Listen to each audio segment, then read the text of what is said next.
Need for speed. It is that time of the off season. A lot of very, very focused speed work. Showed you Deebo Samuel a couple days ago working out at night. Well, now he's working out. Look at this. I'll let the sound play.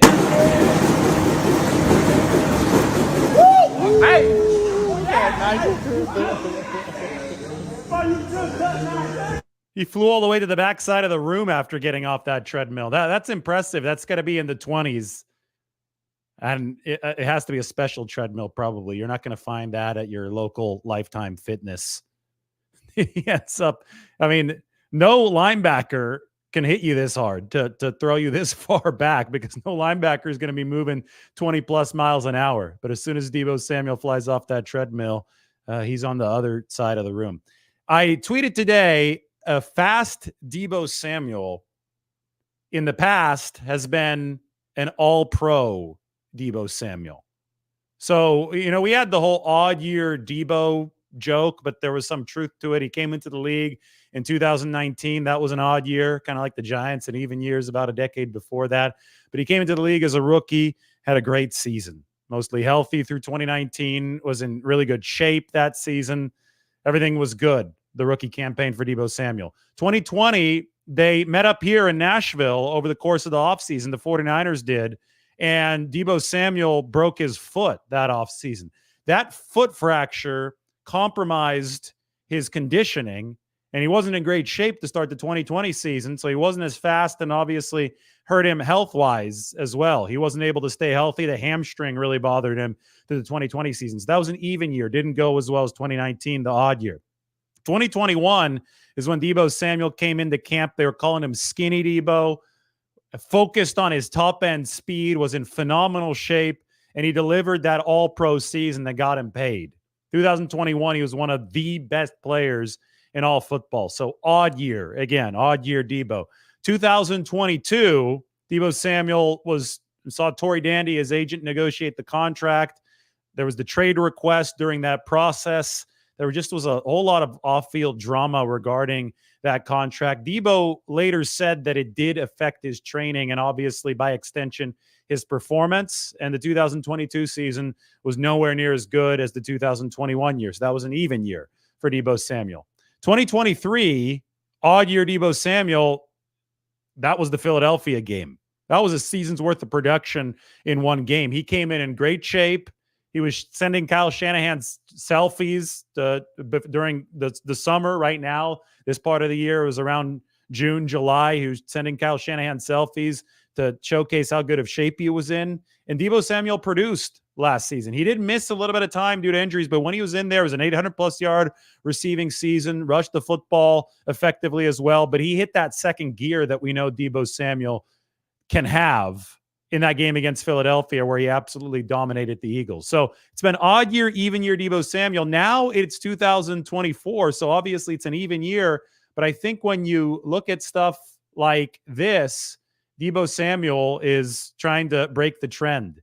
He's trying to make this even year an odd year.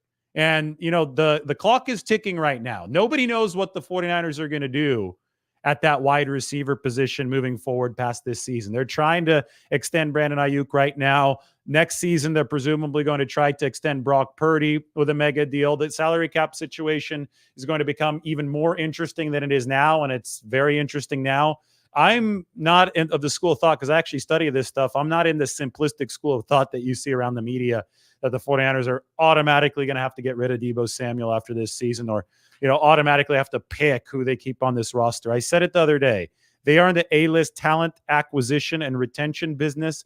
And if Deebo Samuel can put in a season of, an odd year Deebo type of season in this even year, if he can put in an all-pro type of season, which is contingent on his speed, and you see him doing this speed work, I think that the 49ers are going to be very, very incentivized to keep him. I think it's as simple as that. While Deebo Samuel was working on his speed, so was I. This is in Nashville today, my own speed work. The 100-yard free off of a push. We got the stopwatch in the lower right corner. I was aiming for a 52 off a push. And we had the underwater and the above water camera going. So it's 25 yards per length. So I'm coming up on the halfway point here. I was on pace. Now, you know that right now I'm about 25.5 there. So I'm on pace for the 52. You know that I do a lot of swimming in the bay. That's open water swimming. It's a totally different beast.